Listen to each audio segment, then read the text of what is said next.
World War One and its end. So first of all, World War One. The causes of World War One were many. We had obviously the arms race on land, and particularly it's important to consider the arms race at sea, where the Germans, without really having much interest in doing so, starting a race with naval arms race with Great Britain, which pushed Great Britain towards the Entente camp. We had the growing nationalism of Europe. We had this young population, which was, willing to take action, to do something. Then we had a bunch of crises. First of all, in the Balkans, with crisis pretty much almost every year in the lead up to World War One, with Austria-Hungary seeking to expand south and establish a larger South Slavic component of its empire, opposed by the Russians, and also internal politics, because Hungary didn't want a South Slavic component which would be equal to Austria-Hungary, but the Austrians were more in favor of the idea because they were seeing the stability that would come. Also, other crises like, for example, what was it, the Moroccan crisis, and also this growing sense among European diplomats. So they're following this policy of brinksmanship, where they're taking greater and greater risks, and they start to believe that they are now capable and very well experienced enough to deal with any crisis that may come. We also have the military culture. So the military kind of is sitting in its own isolated area. Politicians don't question what they basically put down as basic facts. So, for example, that mobilization can't be stopped, which is the case for the German Empire, because the German General Staff, which was very technocratic, was designed its mobilization process in a way where it could not be stopped. And it was the most fastest and most efficient process, but it was the most flexible. Unlike the Russian, French, Austro-Hungarian, British mobilization processes. Well, not really the British, because the British didn't have a mass army to mobilize in the first place. But and it's also important to consider the role of personalities. For an example, Archduke Franz Ferdinand. He was assassinated. He was one of the biggest voices against war in the top ranks of the Austro-Hungarian Empire. So if he wasn't assassinated, perhaps he could have, been that voice of reason, which could have prevented the general war. And then we have von Hotzendorf, the chief of staff for the Austro-Hungarians. And outside of the fact that he was an expansionist who believed that Austria-Hungary needs to expand and reclaim territory, especially in Italy, but also in the Balkans, he also was trying to impress the wife of another aristocrat, because he was in love with her and he wanted to get the ability to get her divorced so that they could marry. They actually both loved each other, but this was very controversial. So he wanted to build up that status so that he could carry out this advanced maneuver to improve his love life. So anyway, after assassination of Archduke Ferdinand, the alliance system, another key element, goes into effect. Failed crisis diplomacy prevents the start of an all-out war. The Germans advance into France, coming close to Paris, overrunning Belgium, but alas, Belgium is not defeated. It will, until the end of the war, continue to hold on to part of its territory, and neither the king nor the Belgian army will surrender. And to the Germans' surprise, the Russians managed to mobilize much more forces than they expected. They mobilized 2 armies into East Prussia very fast. The Germans can only field 1 to protect the border. But nevertheless, that one German army completely destroys 2 Russian armies in the Battle of Tannenberg in 1914. The Russians make good progress against the Austro-Hungarians, pushing them into the Carpathians, while the Austro-Hungarians, after initial gains, stall in Serbia.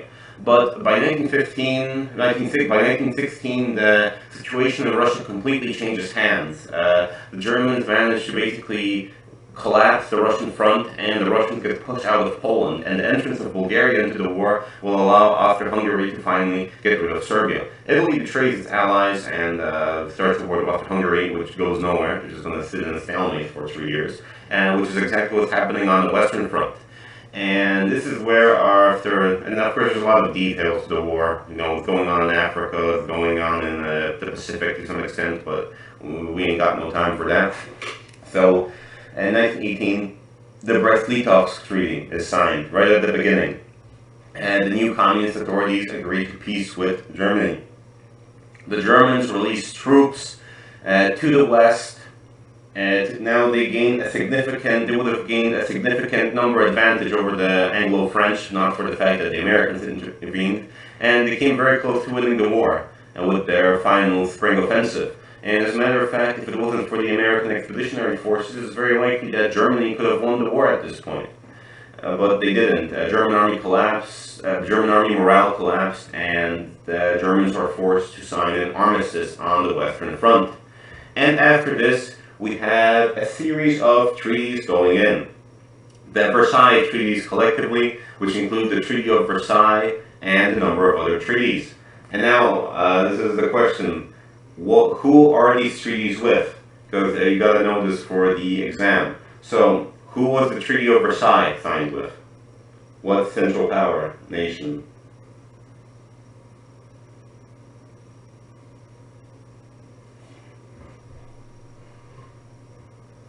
Oh, a lot of people joined, so hello.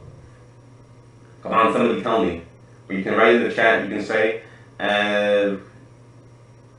what country was the Treaty of Versailles signed with?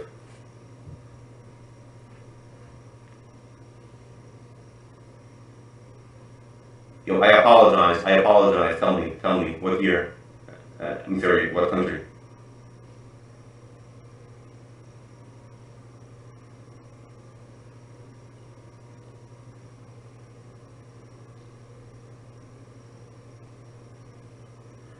They're typing.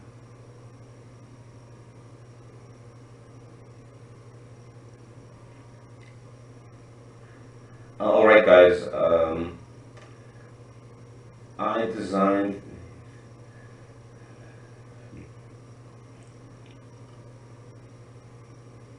what between the Allies, the Entente, and who? What was that Central Power country with whom the treaty was signed?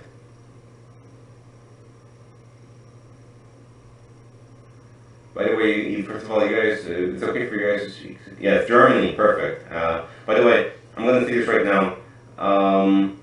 Are you guys actually going to respond, or should I just cut the interactive elements completely and just, and not wait around for you guys to answer?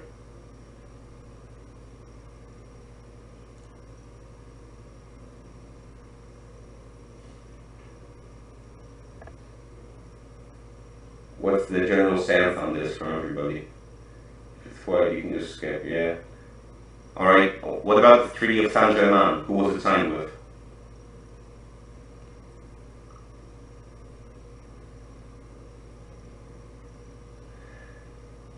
No one? Alright. I'm skipping forward. So, the Treaty of Versailles signed with Germany, the Treaty of Saint-Germain with Austria, separate from Hungary. Then 1919, Treaty of Neuilly is signed with Bulgaria. Then Trianon with Hungary, Sevres with Turkey, and then in 1923, the Treaty of Sevres is revised with Turkey. It's the only Versailles Treaty to be revised out of all of them, thanks to Ataturk's reforms. So we get 9 new countries, 9 new states after the end of World War I. And can somebody name them?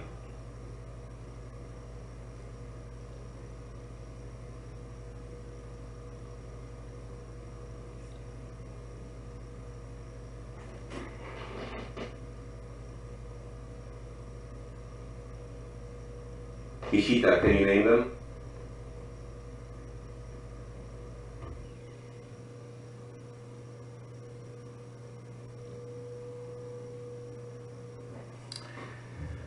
All right, so there are 9. First of all, it's Finland in the north, independent from Russia. Then Estonia, Latvia, and Lithuania, the 3 Baltic states, also independent from Russia. Poland emerges, then Czechoslovakia, Austria-Hungary, and Yugoslavia. Those are the 9 countries which are new. But there are other major land changes other than independence, and these are especially important to consider in the case of Germany. But there are land changes all around the world. Who can give me an example of some land change related to Germany?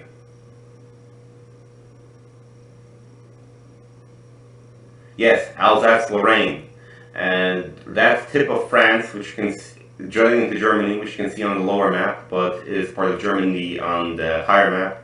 That's a piece of France which the Germans managed to gain 50 years ago during the Franco-Prussian War, the Unification Wars. And a big matter of pride and nationalism for both sides. Any other examples?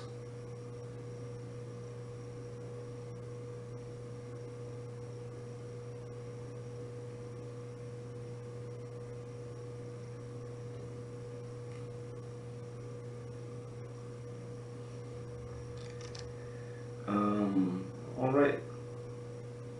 Anybody?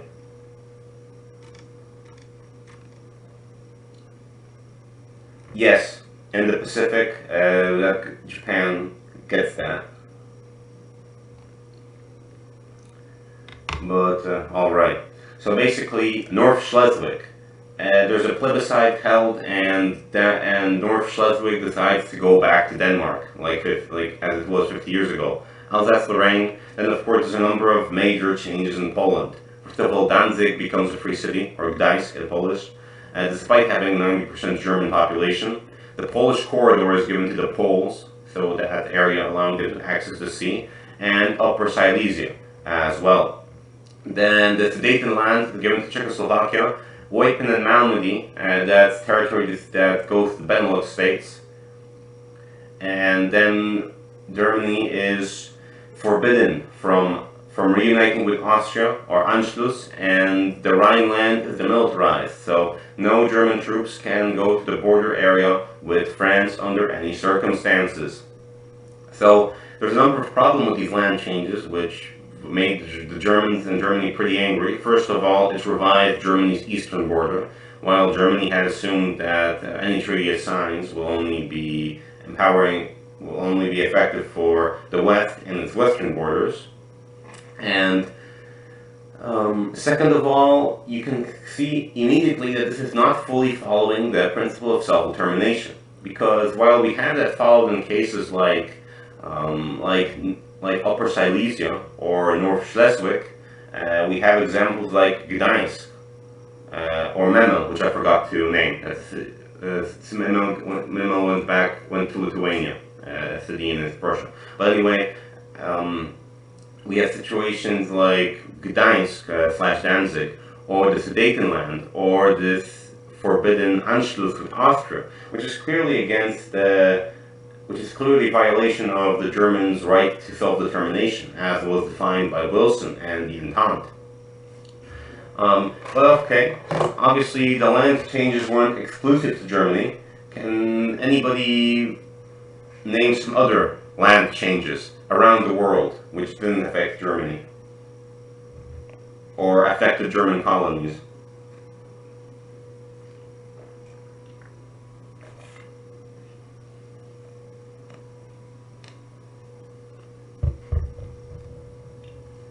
Right, we have one.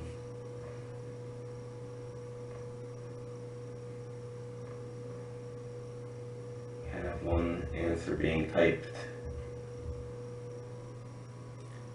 Yes, the small Pacific islands. Japan gets all of those. Manchuria no. Manchuria was not under Japanese control until this point. It will not be until after the Mukden incident.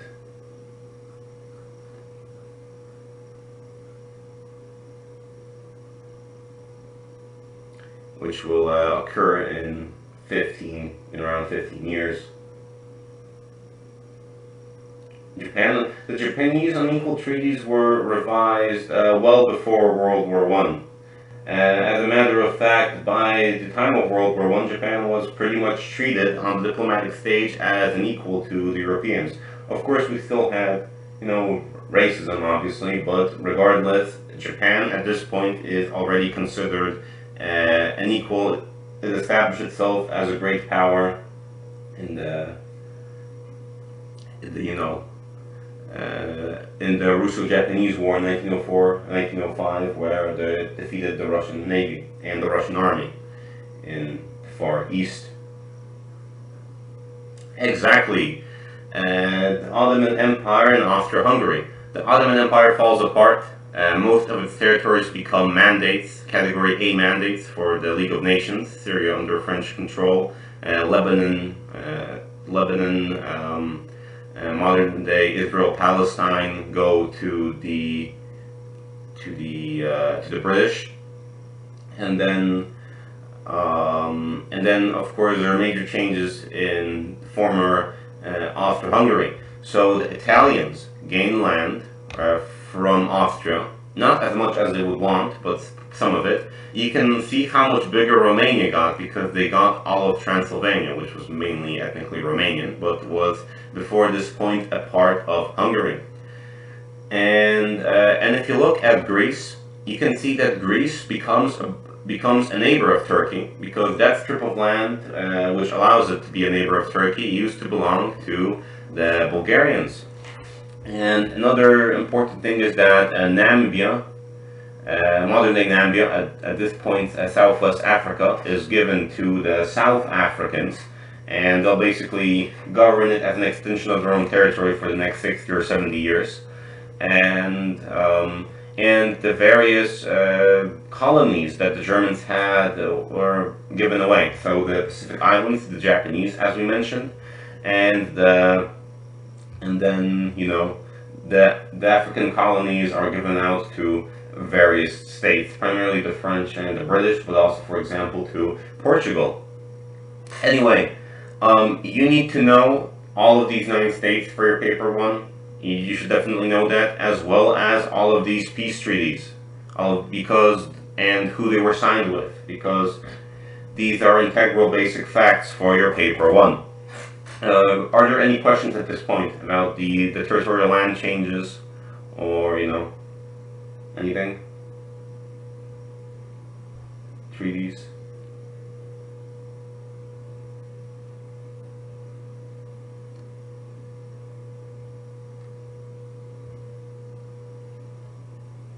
We got one question being typed.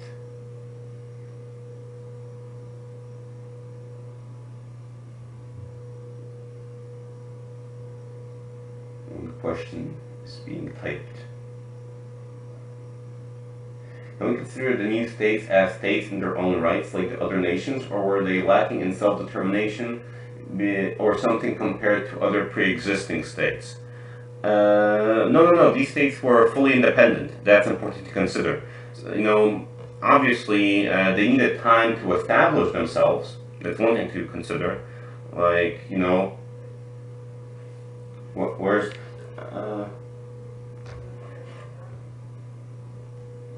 wait, one guy's asking where they're. Oh yeah, you told him. All right, then no need for me to answer. So these states are effectively states in their own rights. I mean, a lot of them have some problems, but they're not really influenced by any other power to the extent that their sovereignty could be disputed. Although the exception to that is the Baltic states, where we'll see growing Soviet influence over time. But for the rest of them, they are capable of fully maintaining their independence up until the late 1930s, when we see Hitler, annex Austria and start taking apart Czechoslovakia and then invading Poland.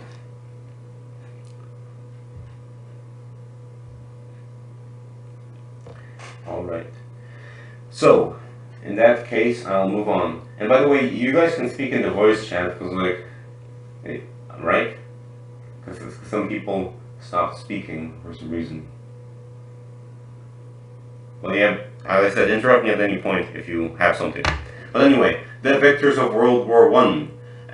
Obviously, we got the 5 major powers the French, the Americans, the British, the Italians, and the Japanese, who are the great power victors of World War I.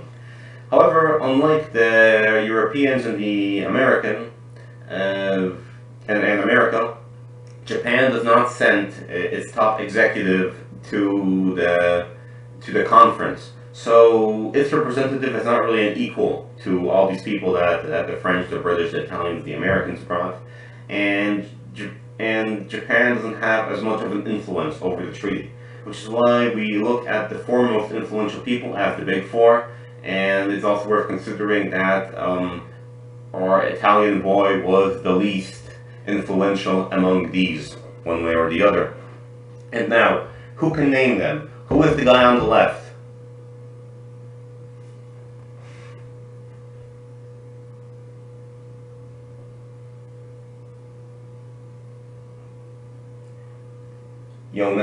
Oh, yes, that's Clemenceau, Georges Clemenceau, the president of France. Then, who's the next guy?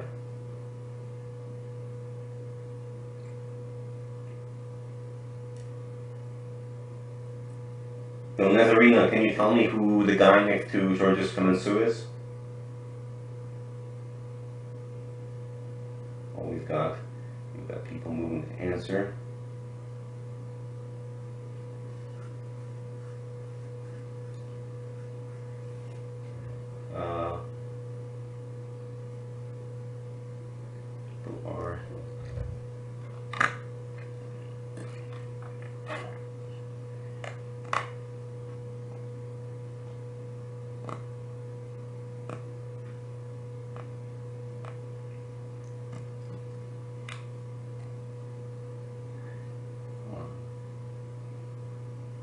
No. The next person is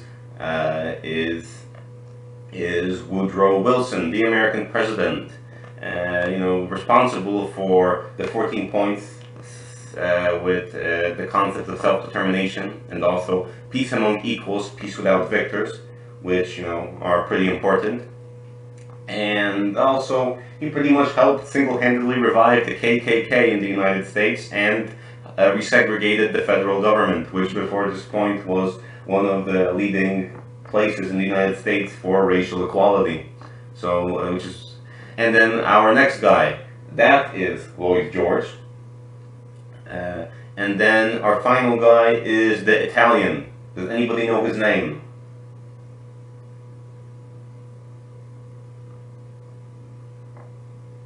That is Vittorio Orlando, the Italian Prime Minister. And anyway, you guys need to know all these four people and their faces, because their faces show up in cartoons on paper one, and they're not always going to be labeled, because they're the most basic figures of the entire interwar period that you must be able to recognize. Georges Clemenceau, he has a bushy mustache, so that's easy to remember. Woodrow Wilson has that distinctive clean look, and then Lloyd George has like a more normal mustache, I guess. Vittorio Orlando, somewhat less important. You won't see him as much. And anyway, we can see the states in this new post-war world order falling into three categories. First of all, we got the so-called sentinels. So these are the victors of World War I, the five powers. And those are the people who are trying to enforce the treaty which they themselves just brought about. Then we got the revisionists, which are the states which are not happy with the treaty and are seeking to change the world order. And immediately from the outset, that is Germany. And second of all, that is the Soviet Union, which basically sees it as a capitalist scheme aimed also at the Soviet Union.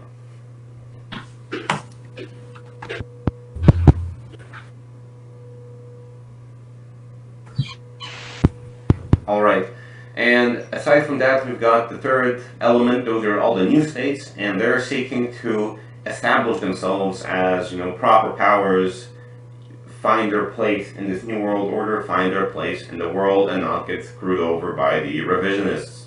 So the 9 states that we mentioned, basically. And of course, by the outbreak of World War II, both Italy and Japan will move to the revisionist camps. So What were the views on the treaty?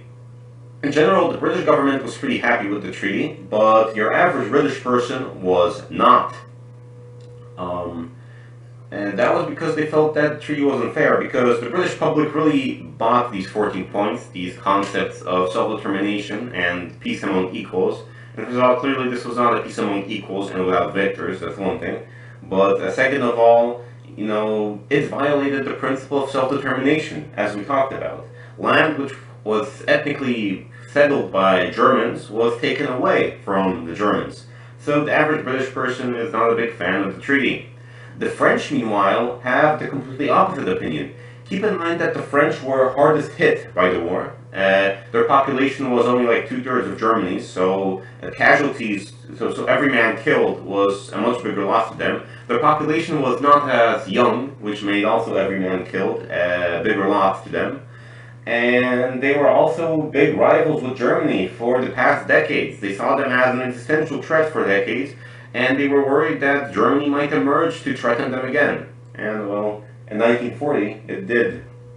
In the United States, the political views are split between supporters of Woodrow Wilson and the Republican opposition. Finally, Congress decides to go back into isolationism and not allow the U.S. to join the League of Nations, despite Woodrow Wilson's campaign for his pet project. The Italians are mad because they wanted and expected. They were promised much more land from the Austrians than they got. They only got some of the land that they believed was there. The Germans were unhappy because they thought the treaty was unfair because it didn't follow self-determination, the 14 points, and this peace among equals that they signed up for, and they didn't understand why it even should apply to the East. They saw it as a diktat, as something that was forced upon them, especially as many Germans thought that that Germany did not have to surrender, because despite the fact that the German army collapsed effectively due to morale issues, the war never reached German soil. So this was not something that a lot of citizens could accept after so many years of suffering. Then the Soviets basically saw this as more capitalist scheming and maneuvering, and also aimed against the Soviet Union. And the Japanese were generally content because they barely did anything, and they got a bunch of islands and were considered one of the great power victors. Although, as Japan goes down the path of militarism, radicalization, and nationalism, this will change as Japan will become increasingly dissatisfied with the world order that came about at Versailles.